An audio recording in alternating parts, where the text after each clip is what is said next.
And welcome, my friends, to yet another episode of the Mind Dog TV podcast. I'm Matt Now. Thanks for coming. It's great to have you here as always. Today, we're going to talk about leadership with somebody who is known as the CEO Confidant. I'm very interested to have this conversation because it not only has to do with helping people better run their businesses and improve their bottom line, but a little bit about philanthropy, which I'm always interested in. So we're going to talk about that today, and I'm very excited to get to that.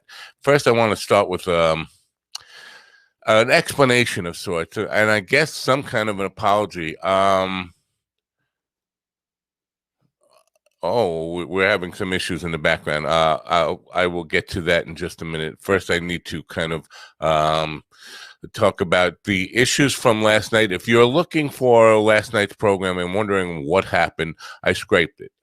We did, and 230 episodes that we've done so far. Had some great guests on, some really powerful people, some entertaining people, some really funny people, some people with just some great insights. And then last night happened, and I take full responsibility for it. But my guest last night was beyond strange, weird, abusive, and a lot of other things that we won't get into. But so I decided not to create the podcast from last night's programs, and I pulled down all the video of it from the live stream so that they won't go live. So if you're looking for them, that's the explanation. And I do apologize for that. It won't happen again. We will do a much better job of vetting people like that before they get on the program, and all the responsibility, of course, falls on me. I know the guy who produced the program last night was feeling really bad about it, like it was his fault. No, it all falls on me. The buck stops here. That was my bad call, and I thought we were going to talk about his film career, the guest film career, but that did not happen. So I am aware that this kind of talk may get people curious and want to know more about it. Just know that it won't be online at all, and you won't be able to find it. We're going to try to scrape it from our memory bank. I'm going to do a couple of things here, talk about the product demo that I need to do, run my sponsor, and then I'm going to run a brief music video so I can help my guest get straightened out with his camera situation. He's in the green room right now with some technical difficulties. So while we do that, I will help him. But first, I want to talk about this stuff. This is my Vital C. If you're a fan of the program and you follow, and you're probably sick about hearing all this stuff, my Vital C is this stuff. Is Chris Burris was with me a couple of weeks ago, and he's from SES Research, and we were talking about his new product, my Vital C, that it's not really a new product. It's been out since 2013. But the bottom line is, while he was a grad student in 1991, they discovered this carbon molecule and did some toxicity testing on lab mammals, and found out that not only was it non-toxic, but it increased the lifespan of the lab mammals that were tested 90% or more, without any tumors, without any side effects whatsoever. And so it went through rigorous testing before the FDA could approve it for human consumption in 2013. And humans have been using it since 2013. And so the claim is now that it can increase your lifespan by as much as 90% or more, which of course is an extraordinary claim. And we don't have any 140-year-old humans walking around that we can use to kind of validate that. So that's an unusual claim. And I said, I'm skeptical about it. And Chris said, well, here's the deal. Why don't you try it? I'll send you a bunch. We can try it for free. Have me back in 6 to 8 weeks, and we'll discuss your results. So I've been doing it now. Just today is my 15th day. Oh, we see my guest has got his camera worked out, so we won't have to run that music video after all. So I told him I would be willing to try this stuff and share my results. I will tell you this: I had 13 days of very positive results, and then yesterday hit and not so positive results. I was actually very burnt out yesterday, but for those 13 consecutive days, I had a lot more energy, was sleeping better. The reason I'm doing it on air is simply this, to hold myself accountable, to present it to you, so we have proof that I'm doing it every single day, so that when he comes back on October 29th, we can review the results, knowing full well that I actually did what I said I would do and try it twice a day, every day until he comes back. And so far, the results have been good, except for one day. I can't say anything about the longevity claims that are being made. Obviously, I'm not going to be trying this long enough to say, well, it's going to help me live longer. But I will tell you, it has improved the quality of life somewhat. I've been more energetic, sleeping better, and all that stuff, except for yesterday. So here goes. I'm going to do this really quick and get rid of it. The one thing, I was taking it with a shot of water, chaser. The one thing I will recommend to him when he comes back, is that we got to do something about making it taste better. They can make cough syrup taste better for people who have a tough time with cough syrup. They should be able to do something with that because it's god awful. My sponsors today, FundWise Capital, a business lending platform. They're a lender matching platform that gets you the best credit lines guaranteed. You can apply online in 60 seconds or less, and there's no effect to your credit to see how much you can get. Use the funding for anything you need to start or grow your business. That's right, I said start or grow your business. If you don't have a business yet, but you got a solid business plan, they can help you get funding to get your business started. Get the best funding you can qualify for. Their strategic lending matching platform searches through hundreds of lenders to find the best possible options for your unique situation. They have hundreds of 5-star reviews on Google, Trustpilot, and Facebook, and an A+ rating with the Better Business Bureau. They provide unsecured lines of credit at 0% interest for 9 to 15 months, unsecured term loans, loans based on your income, short-term gap funding, or bridge loans. They work with real estate, startups, as I mentioned, franchises and restaurants, any kind of businesses, any kind of project.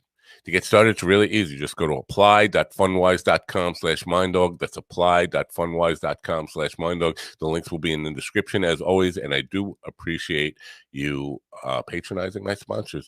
I hope I get this name right because my guest was having some difficulties, and I haven't had the opportunity to ask him the exact pronunciation of his last name. I am going to take a guess here, and if I get it wrong, I'm sure he'll correct me. Angel Ribo, known as the CEO Confidant, is an influencer, international TV host, public speaker, CEO consultant, board member, and a philanthropist. In the last 25 years, Angel has empowered more than 1,500 CEOs in 33 different countries. He was born in near Barcelona, Spain, and has lived in 8 countries and speaks 5 languages. It's my privilege to introduce him to you. Ladies and gentlemen, please open your ears, open your minds, and help me welcome in Angel Ribo. Thank you. Thank you very much. That was a pretty thoughtful introduction. Thank you so much for being so kind and so patient. Not only to you, but obviously to your audience. Thank you. Did I get your name right? Oh, absolutely. You did. Oh yeah. Good for me. Good for me. I'm happy about that. Totally. You must be pronouncing Spanish names of Catalan people like every single day on your show. That and a whole bunch of other stuff. People from all over the world, and sometimes I'm scared just by reading them. I get names without any vowels in them at all. Totally. my greatest fear, and I hate to disrespect people by getting their name wrong, and so it's good to know I got it right. So thank you, and thanks for coming here.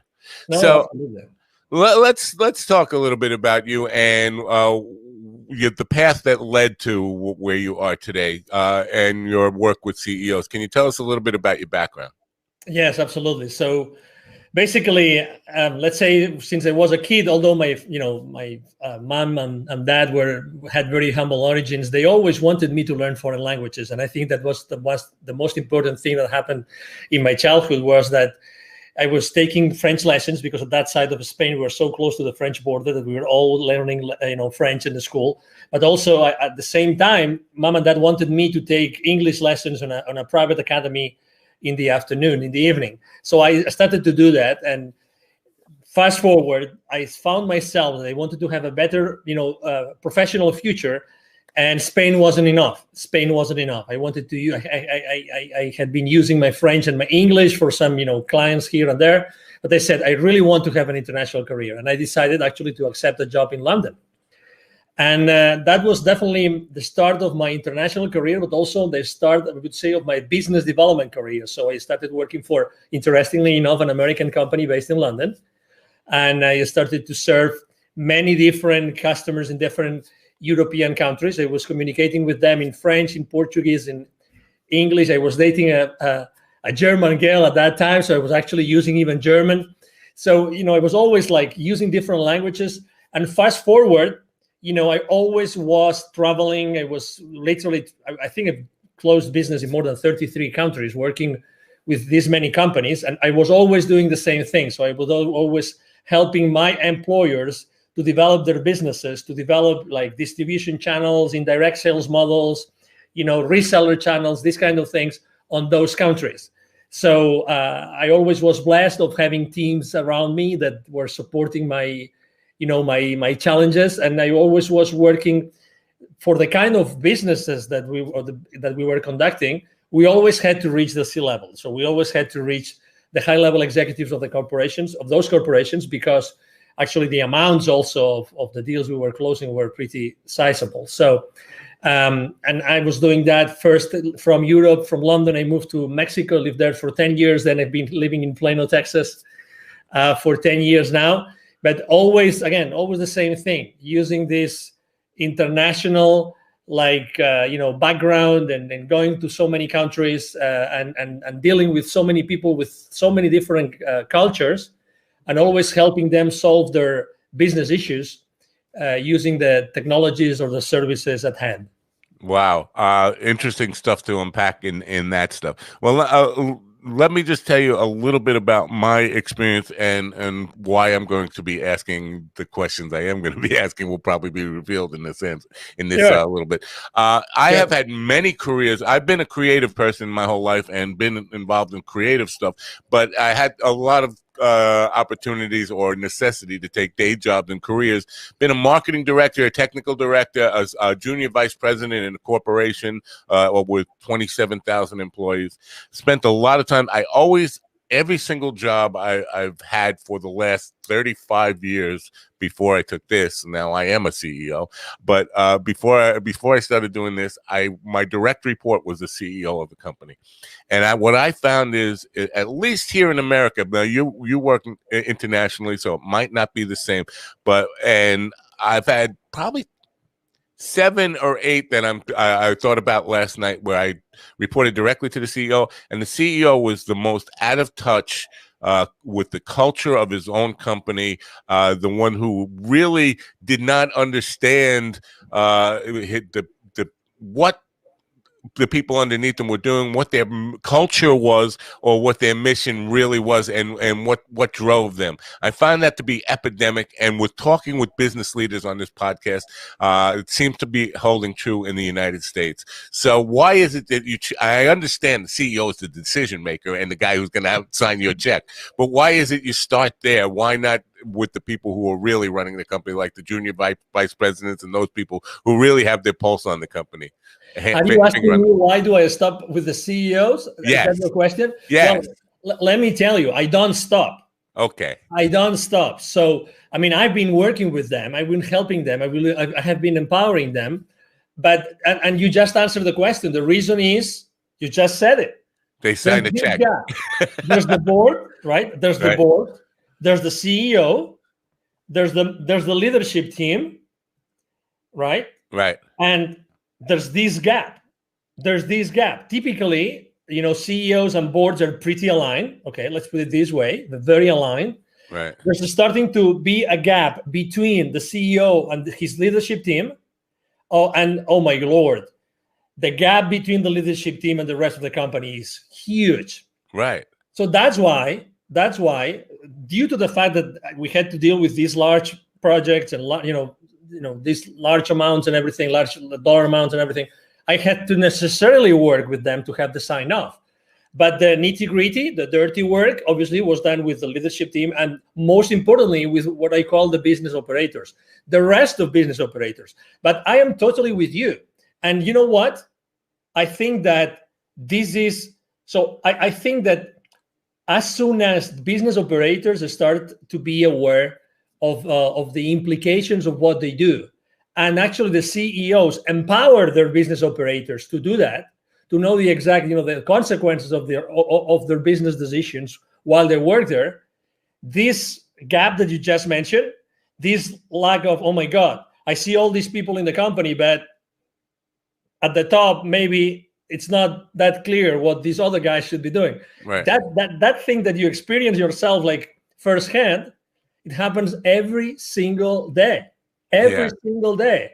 Every single day. So first identify the gaps and then do something about it. So then the follow-up question, if I may, actually, I might even ask that question to you, which is, why wouldn't the CEOs take action? Right. Why wouldn't they do it?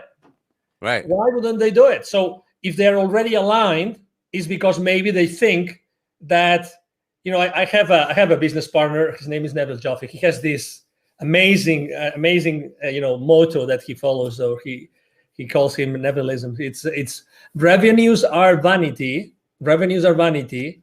Okay. That's a good one. I like that. Profits are sanity, and cash flows are reality. Okay. Yeah. Do you hear that? Yes. Okay. Absolutely. So how many? Let me ask you a question, or even let me ask you a second follow-up question. When you meet with the board, do you actually talk about revenues and market share, or rather talk about how did you make your company more profitable thanks to deploying a culture that everybody is engaged with and that keeps everybody accountable the right way? Let me emphasize that, the right way. Right. Well, I would probably, I'm not sure if I'm going to get this right, but I'm going to guess it. Most CEOs are just talking about the bottom line, profits, and all that stuff, and not really concentrating on how to improve the culture and productivity the right way. It's like that famous, that very famous visual of an iceberg in which you only see the pike, you don't see the peak, of the iceberg, but what about the rest? What's going on in the organization?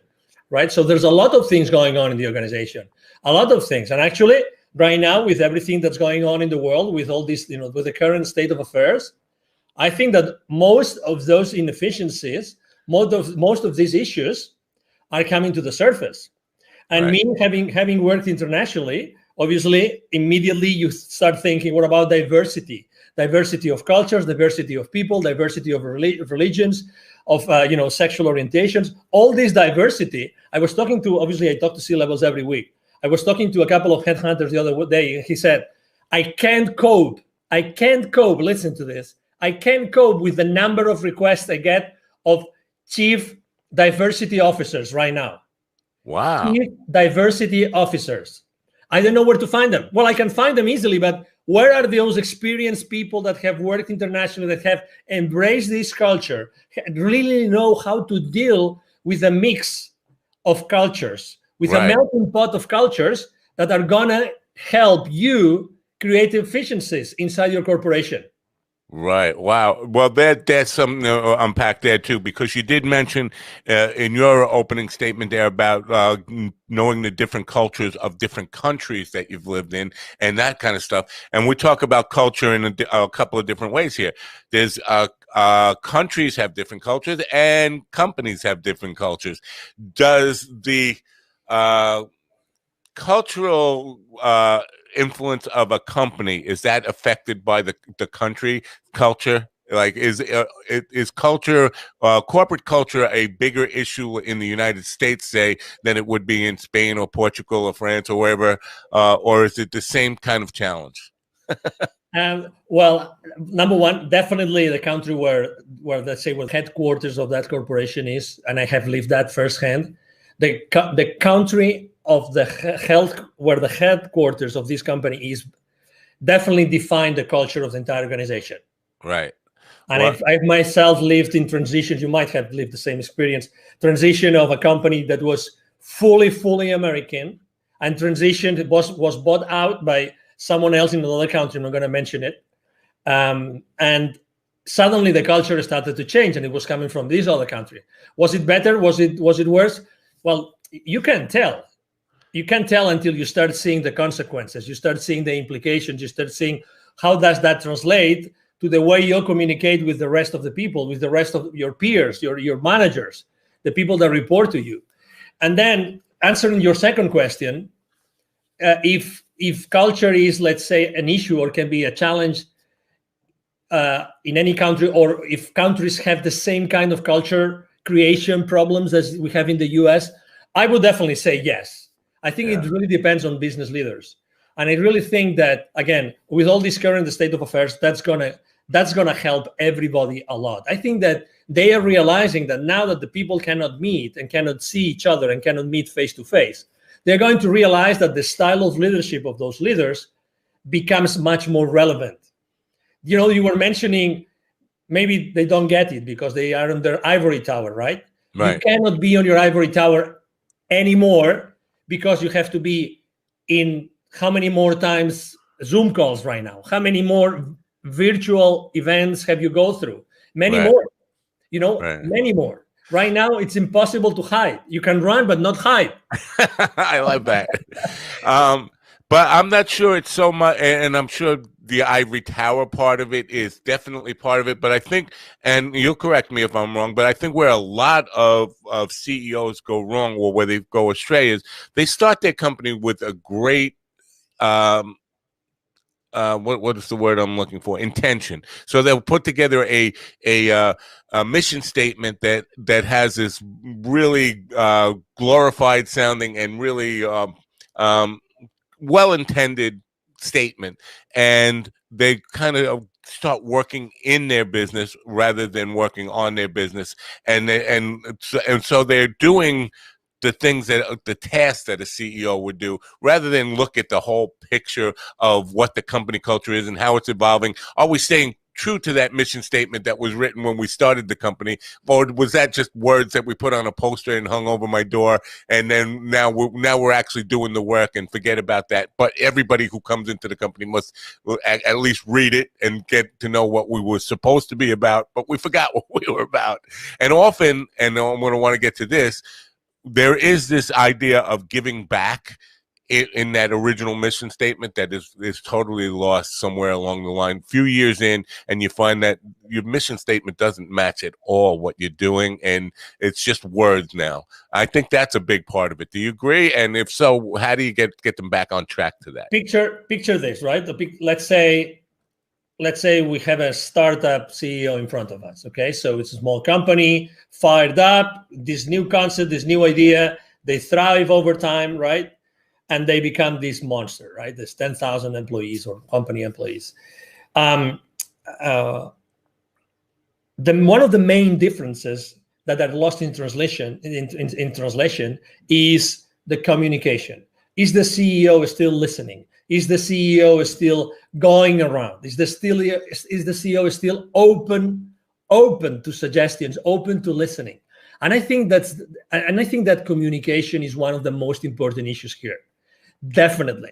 Because are they open to receive? It sounds like a self-help kind of tagline, but are they open to receive? Are they open to receive? If you start looking at you've been a CEO, you reported to CEOs, what if you started to look at all the skills of everyone at the company, all the skills, not even the work-related skills? What could you do with those to make that environment even more engaging and more creative and even more even enticing to one another? It's like helping and caring for one another. So that's what it's lost. It's lost the ability or the willingness to listen to be open to receive what the rest of the organization is telling them. That's what you perceive. That's what I perceive. I perceive the same thing. Also, let me tell you that I don't think there are good or bad CEOs, or one strategy is good and the other is bad. I don't think so. I think that it's more what the CEO does with it. What do they do with it? I've seen the same strategy work for one CEO and fail with the other. Why? How was their team following them? Right. How was, how were the different levels of management following them? Did they know? You talk about the mission. Mission is nice, but if you asked, take any Fortune 5,000 companies, employees, take all those, I don't know, millions of employees, ask them, what's your company's mission? Would you guess a percentage? Would you guess a percentage of employees that would get their own company mission right? Probably very small. Very small, exactly. I stayed the last employer I worked for 11 years. 11 years. I was, the mission statement changed probably 2 or 3 times, maybe more throughout these 11 years. But regardless, let me tell you, I was repeating that mission statement on every single sales presentation to my clients or business partners, whatever that was. Again, do I remember that mission statement today? Right. I completely forgot. Right. So it's not only having one, it's also how the employees we are going to engage onto that mission statement. I honestly think that mission statements should be like effortlessly learned. If they are not effortlessly learned, they're not good mission statements. Sorry, I'm a little bit disruptive, so I have to tell you that. But I believe that, at the end of the day, everything is about energy. And I would rather have 100 employees that they were able to figure out what the mission of the company is, because just they see it every single day, every single conversation, every single interaction with suppliers, vendors, business partners, clients, they would breathe that every single day. I'd rather have this 10-word statement than this massive complex, it looks so nice at our, at the entrance of our factory or whatever that is. You know what I mean? Yes, I do. If you are fully engaged, nothing else really is important, because you will follow after what your leader is telling you. Right. So I just want to be clear on something. So, and I agree with what you said, but for our listeners, I want to be clear that a mission statement and culture are not the same thing, and that the mission statement should, and they're related, the mission statement should determine how the culture evolves of a company, but they're not the same thing. And so you talk about people who can't recite the mission statement, and that's very common. But I also find that many people can't identify the culture of a company. I'll give you an example of a small company I worked for, about 50 employees. That I walked through the door, and within 3 days, I could identify what their culture was, and it wasn't a good one. It was identifying problems, not identifying solutions. So everybody in the company, every one of those 50 plus employees, 52 or 53 employees, could tell you what the problem is with their job, why things aren't working, what their problems were with the customers. Nobody was talking about solutions. And when I went to the CEO and I said, you have a culture problem here, he looked at me like I had 2 heads, like, I don't know what you mean by that. And I said, well, your company's culture is identifying problem based. That's what it is. And so there's no moving forward in that. There's no solution based people here that are looking at something and saying, here's how we solve this problem. You have 50 people, and identifying problems is easy. Anybody could do that. You want people who are solution based. So that is common. So identifying being able to recite the mission statement is nice, but identifying your own company culture is even more important, don't you think? Oh yeah, I agree totally. What I was trying to say is that there's this disconnect, right? How many hundreds of thousands or millions of dollars have been spent just in our country hiring someone to come up with a wonderful mission statement? Would you agree with that? Yes. Yeah. So I guess there's a reason to do that, right? I mean, I guess there's a reason, because, we want to make sure it's the most, people get excited about it, and everybody, is behind this mission statement. But again, at the end of the day, it doesn't have a real impact in the company. But right. I agree with you completely. I mean, culture is something which is more difficult to create. It takes time. It's built every single day with every single thing that happens inside the corporation or inside the company, even if the companies are small, and that determines your willingness to be there or not. You said you just joined, you identified the culture, you went to the CEO, you told him something.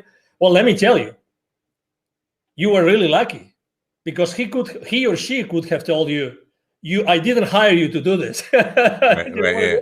yeah. So it wasn't that bad because at least, okay, so it is what it is, right? But I didn't hire you to find problems, but actually the culture was to find problems. Well, he did hire me to straighten out his marketing department, and that was part of the solution to straightening out his marketing department was getting everybody in the company working on the same page. Because what he had was marketing department creating its own culture and the subcultures within it, but everybody had the unique situation of identifying problems without solutions. But the marketing department had one different belief of what they were working on. The operations and the collections department had a whole different, and sales team had a completely different culture. And so we were going in a lot of different ways. So in some ways, he did hire me actually to at least figure out what his problems were for him and find out how we should address it. So my solution was to get the entire team together in a big room and have them explain what the culture should be. And anybody who wasn't, and this was a tough sell for him, that anybody who really couldn't adapt to what the new culture was going to be and help us build that culture should start putting their resume together and looking for a job elsewhere. Because I definitely one of the people who believe that if somebody's not helping you pull in the same direction, they're helping you push in the opposite direction, and they're toxic, and they should be encouraged to leave the company. If you're not part of the team, you shouldn't be in the room with the team. What's coming to me as I'm hearing you is I think that the quality of the questions you ask your team also define the results that you get from them. Right. And we tend to use, myself included, obviously, we tend to raise the wrong questions. I try always to not only ask like open-ended questions, but also the how. So the how. So, okay, so we know that there are all these issues, all these cultural issues. We know there's these issues, these problems here that we have to interact with the rest of the organization. At the end of the day, marketing is it's the first like stop to the world, to the audience. We want to approach them. We want to have them, feel. We want them to feel appealed to come to us, etc. But how can we do that? How can we overcome these things? How can we look at this? How can we create something together? And I think that's a big difference between CEO teams which thrive compared to others which struggle a little bit, which is how can we create something together? How can we create something together which is going to replace something else? And we do it taking into consideration the entire team of the company. How? No, not if, not when, but how are we going to do it? The moment that you start asking yourself the right questions, then the conversation completely changes. And I'm sure that in this particular case that you just described, which is amazing, it's really like you were extremely blessed to be at that position because you had to fix that thing, right? You were hired to do that. Right. So, oh my God, I'm sure that the lessons that you learned there were invaluable. Because you had to create things, you had to take these people. Okay, so some people weren't on board, other people were on board. At the end of the day, you came up with, okay, let's do this together. We're gonna do it we're gonna do it together. We're gonna do it together. How are we gonna do it? Everybody's gonna contribute to do that. Well, I found that, and what I found in this company was, number one, their hiring practice was based on just resumes. Do they have a good resume? And that was it. So, and that can be a problem if you don't really, if you don't hire with understanding the people that you're hiring, and you're just hiring off a resume, you're going to get people who aren't in line with your culture because you haven't had that talk with them. You don't know their core values and principles and don't know if they align with yours. And the second part of it, so they hired people without knowing their core values and principles. And once they were in the company, they would never fire or encourage people to leave if they were in fact toxic. So none of the directors or managers of the various departments ever let anybody go because of they didn't line up with the company. And the HR department happened to be run by the CEO's wife, which nepotism I'm always against. But so the HR department was never really held accountable in any way, because how can you hold your wife accountable, right? So they would their hiring practice was really, really bad, and basically, because I think hiring the right people definitely has to be more than just, do they have the skills and education? Do they have the values and principles of what our business is all about? And then comes back to the mission statement and what you want your culture to be. Yes.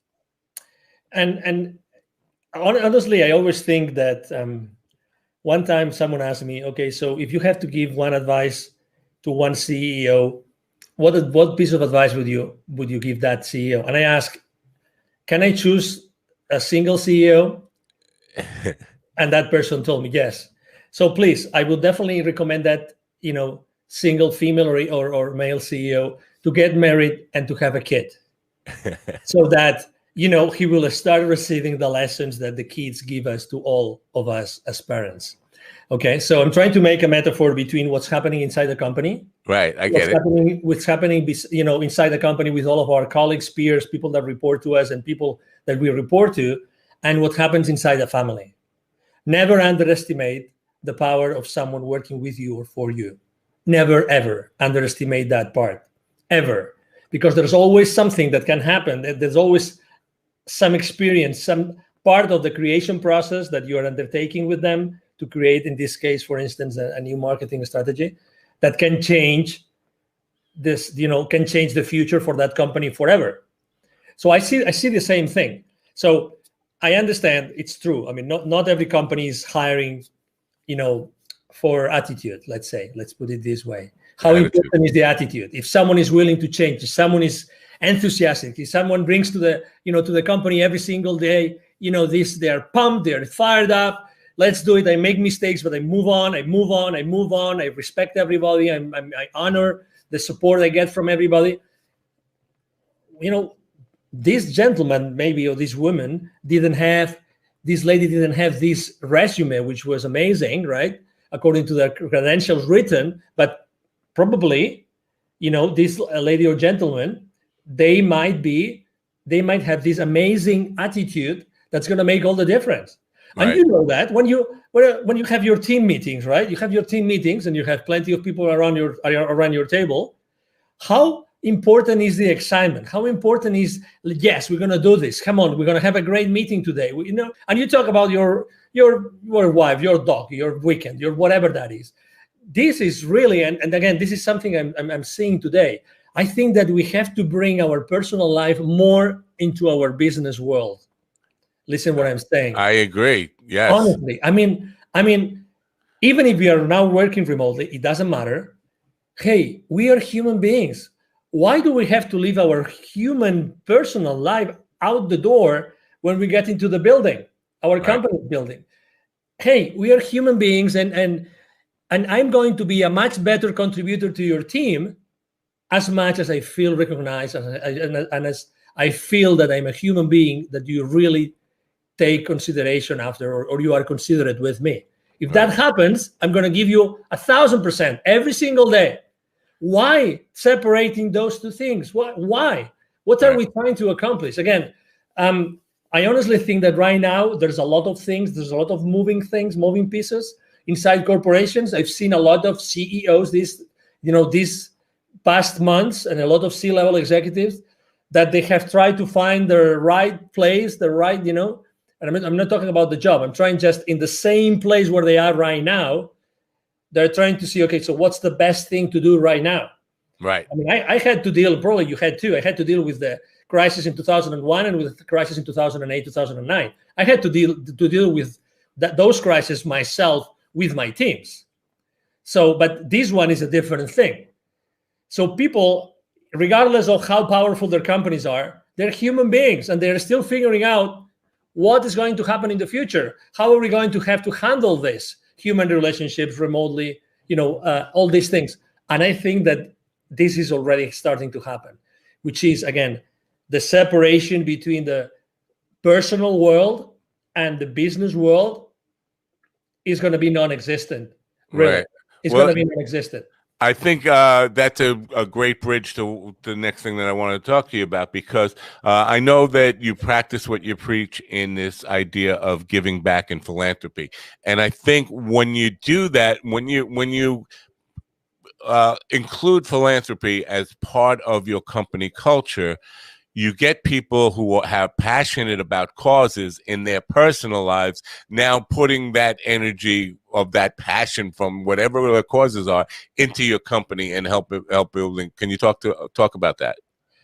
Totally. And not only that, because imagine that you know that some of your direct reports or colleagues or even supervisors, you know that they're going through something which is really hard for them.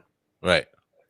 Right now, for instance, death is on the news. Like, death is everywhere. Right.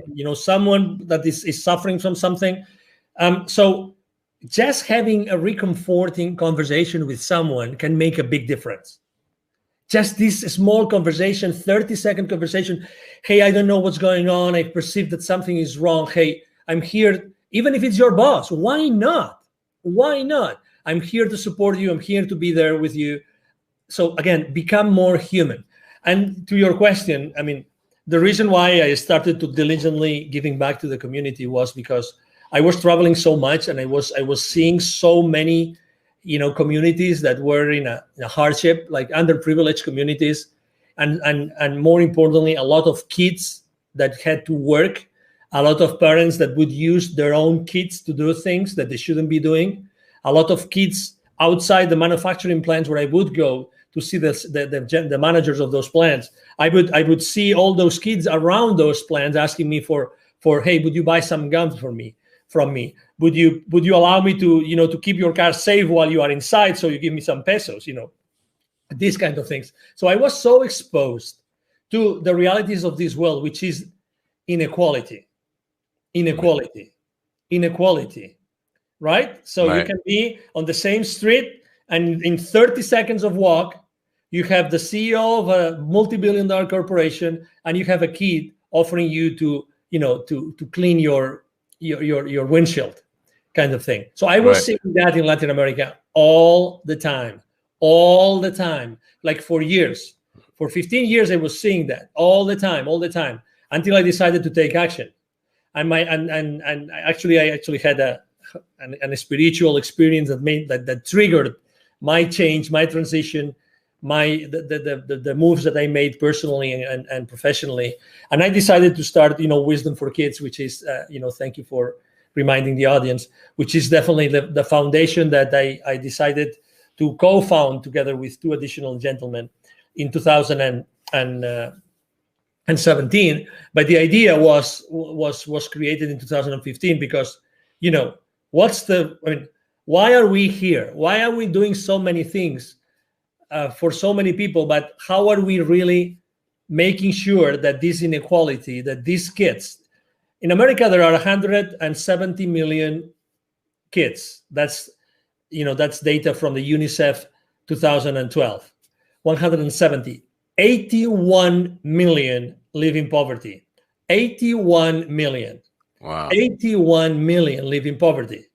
Okay, so wow. I mean, that means that every time you see two Latin American kids, the likelihood of one of them being poor is high. Right now, obviously, after everything that is happening in the world, probably the amount of kids that live in poverty has dramatically increased.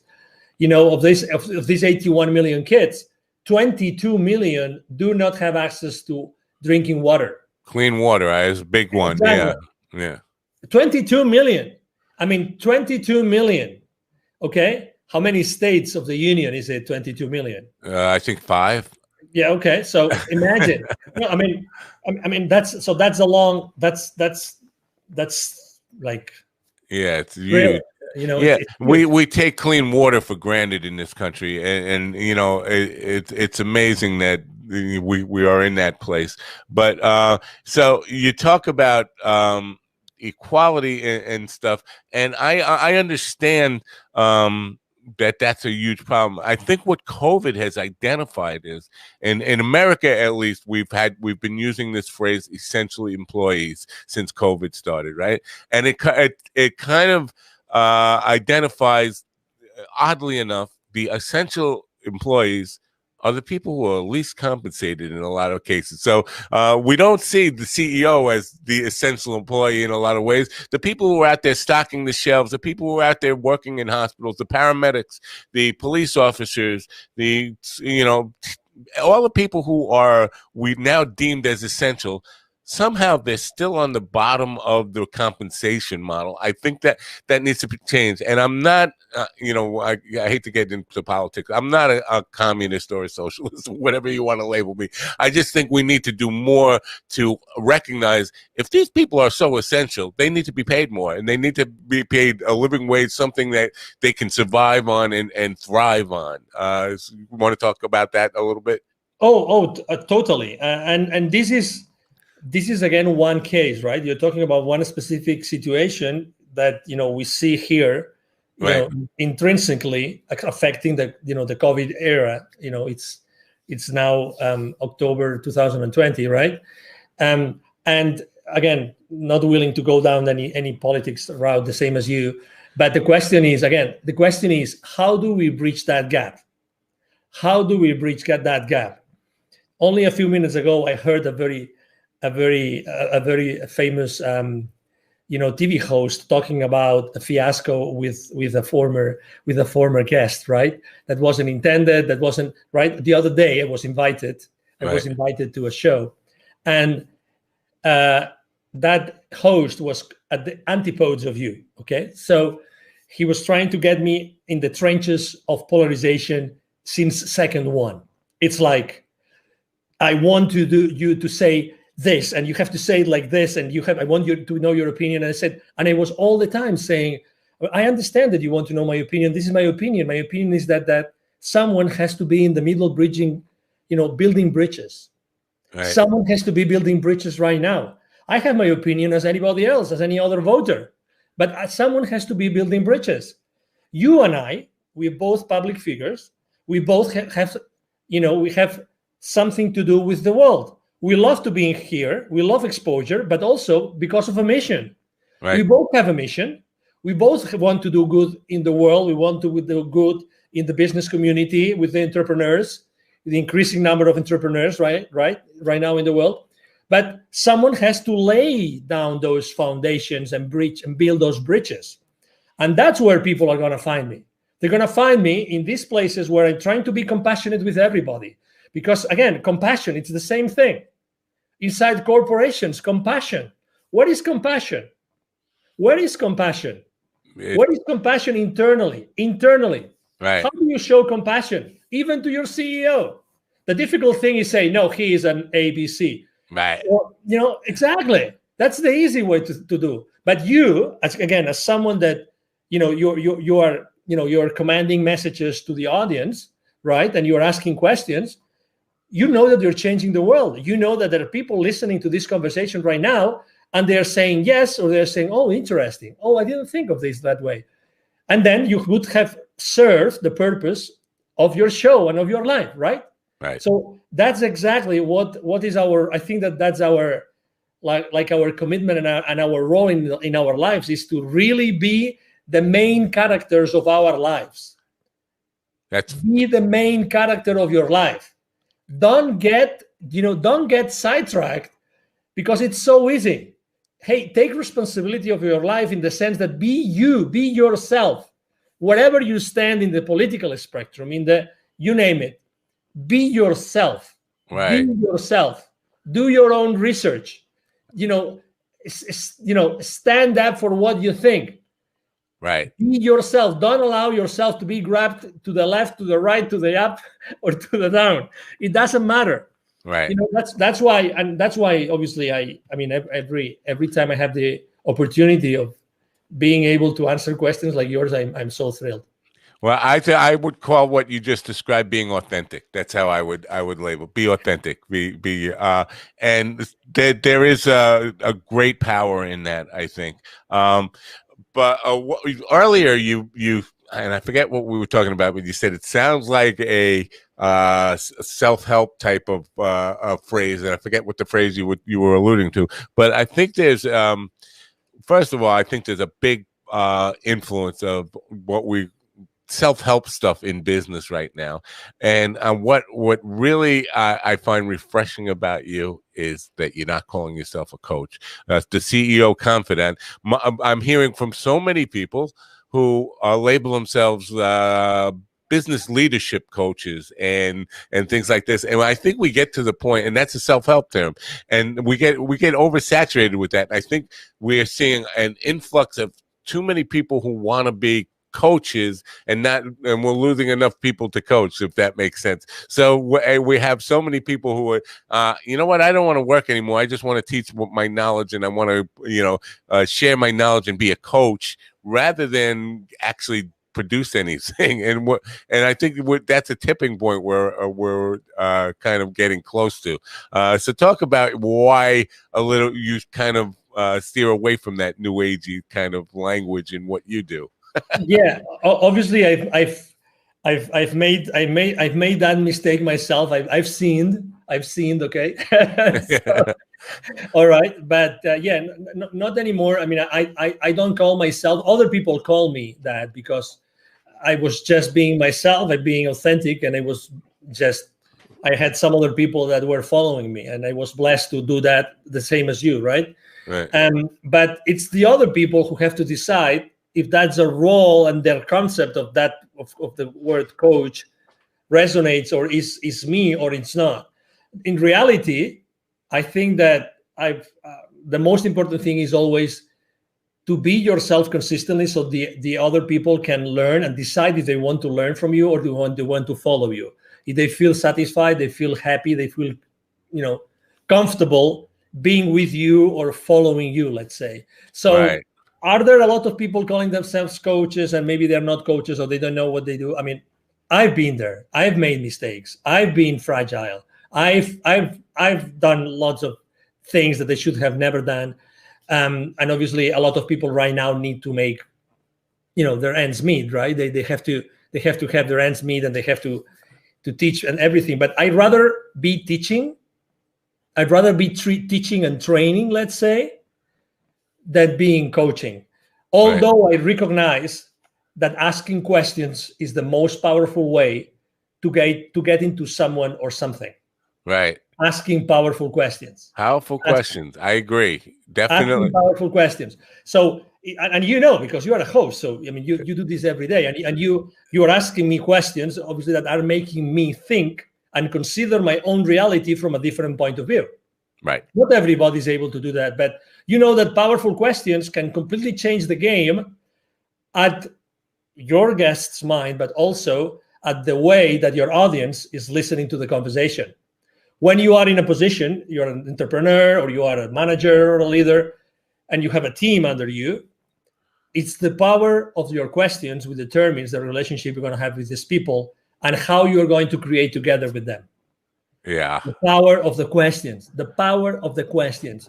You probably had, I don't know if you've ever co-hosted with someone, probably you have, a show. I always have a hard time doing it. You know why? Because unfortunately, my co-hosts tend to want to make very long questions, like 1 minute long questions. And I hate that. I invited someone because I want my audience to learn from that person. If they want to learn from me something, they have two options. They will ask me questions, or they will get into one of my monologues online. You know what I mean? Yes, I do. I want to stay away from there, but I still want to ask difficult questions. And sometimes I get comments from my audience, the same as you probably. Oh, that was a great question. And I didn't think about that question. It was just, oh my God, when you said that triggered me that other thing. And then I said, oh, let's ask that. Exactly. I have a reel that I put together. It's called Questions, and it's just a reel of people reacting to the question I asked them. That's a great question. Nobody's ever asked me that before, and that kind of, and it's just one after another other that, and that I take great pride in that. When I get a guest to say that's a great question, I have to think about that. I say, I know I've done my job. I know I've done what I'm supposed to be doing here. I made them think about something rather than just route answers that you answer in every interview, one after another. So I appreciate that answer. And you talked about, and I just want to address something you said earlier about empathy or sympathy or compassion is the word you use for your CEO. Somebody who was on about 2 weeks ago, I guess now, said to me that she was reading off statistics, and she said 71% of people working in America said they would take a pay cut if it meant they get their CEO fired. And I'm thinking, wow, that's a problem. That's a problem within yourself. And so instead of trying to get your CEO fired, maybe you should be asking yourself the question, how can I get the CEO to hear me and appreciate and just acknowledge that my ideas, not my input and ideas, not necessarily find a path, but I think most people just want to be heard by the CEO and understand that they know what your concerns are and have heard them and are thinking about them. Yes? Totally. When I was making this metaphor of the small company, large company, you stop listening to your people. Right. Definitely, they want to be heard. And actually, I mean, the other day I was talking to a GM of a large retail store, and she was telling me like she can reach out to her CEO, and we're talking a multi-billion-dollar company, anytime, and he would respond, even if it was a short sentence. Anytime. That's all you want. Anytime. But also, let me tell you something. I mean, CEOs are so fragile as we are. They are human beings as we are.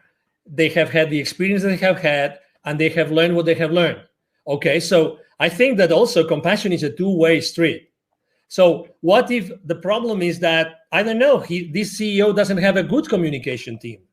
Maybe Right. that CEO doesn't know how to communicate properly. There's a lot of things. Again, we are in a fast world that do not allow us to stop and think. So what are the reasons why this CEO is doing that, right? So I think there's a two-way street. And again, I'm not here to defend anybody. What I'm trying to say is, I get you. oh my God, we are always burning bridges. Why not taking some more time to try to build one or try to understand the other position, which is exactly why we're not looking, we're not watching news, we're not going to social media, blah, blah, blah, whatever, Are we really making an effort? I mean, you could conduct a survey. I'll try to do the same thing. How many good friends of yours are not friends of yours anymore since COVID started for any reason? Oh yeah, probably 10. How many? Yeah. How many? Okay, Yeah. so, and I don't want to mention any name or any Right. public figure, but oh my God, we Yeah. are allowing this to happen. We Right. are allowing ourselves that to happen, and probably one of those 10 or my 10. Oh my God, we've had so many great times together. Having a blast doing something, going to a game, going to a party, going to a meal, whatever. But now everybody's so entrenched that no, that's impossible. Oh, come on, give me a break. Yeah. Give me a break. Give yourself a break. If you and one of these 10 or one of these 10 and me, of my 10 and me, we were one-on-one, it would take 5 minutes to solve that difference that has made us not being as good friends as we were before. Right. So things are much more simple. So that's the same thing that happens inside corporations. You were talking about culture. It's the same thing. They don't know any better. So that's why listen, open yourself to listening. Open yourself, and the CEO can obviously open yourself to listen to other options. How can he start building a culture, and look for the help of other, trainers, of other teachers, of other CEOs, of other people that have done this consistently with good results. Are you an optimist? Oh, I am totally. Good, good. It's good to hear. I like when people don't even hesitate with that question, and they come back with. Usually, it's they don't hesitate, and they come back with, "I'm a realist, not an optimist." But I appreciate an affirmative, quick answer, no matter what. So I have your link follow up on the screen. I'm thinking that's the best way for people to Yes. find out more about you and get involved with you. Well, and it will be in the description, of course. What is the best route for people who want to know more about you or get involved with you? It'll get you involved in their business. Thank you. Thank you very much. The easiest way is you see my name here, right? Angel Ribo. So my email address is very easy. It's angel@angelribo.com, which is my first name, last name.com. Angel@angelribo.com. The link that you see here, there, hold on, there. There. Right. Exactly. So the link that you see there actually takes you to all my social media outlets. Right. So you will see what I do on LinkedIn, which I am consistently there. I'm posting every day, but you will also have access to my nonprofit website, to my Facebook page, to my Instagram page.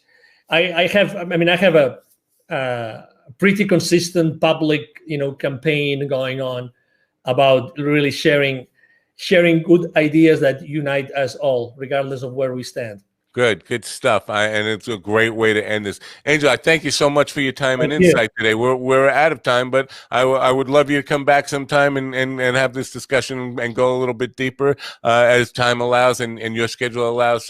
But I really appreciate your time and insight here today. And thank you so much for coming. No, thank you very much, Mind Dog, for having me here today. And obviously, thank you very much to all the audience for having the patience of following us. And it will be obviously a pleasure to be one-on-one with you. Thank you. Great. Thanks. Bye for now. Angel Ribo, my big takeaway from that is listening and building bridges. That's what's gonna be a big takeaway for me from that stuff. I do hope you will check out his link follow where you'll find out all the information from him and his nonprofit stuff is really, really important too, and I hope you will patronize that as well. Hope you got something out of this program today and really will take it to heart. I hope you come back, tell your friends about it, subscribe, go to my YouTube channel, subscribe there, go to minddogtv.com and get on my mailing list so you know when we're going to have great guests on. How else would you know?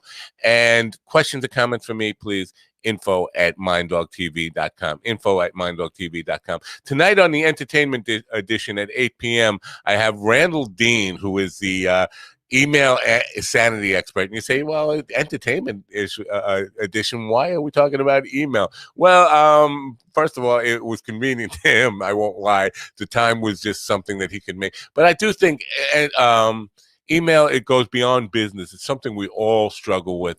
And so I thought it would be appropriate for the general audience to really get a hold on getting more managed email and not letting email just control our lives, but controlling the email, which is a tool for us. So I hope you join me then at 8 p.m.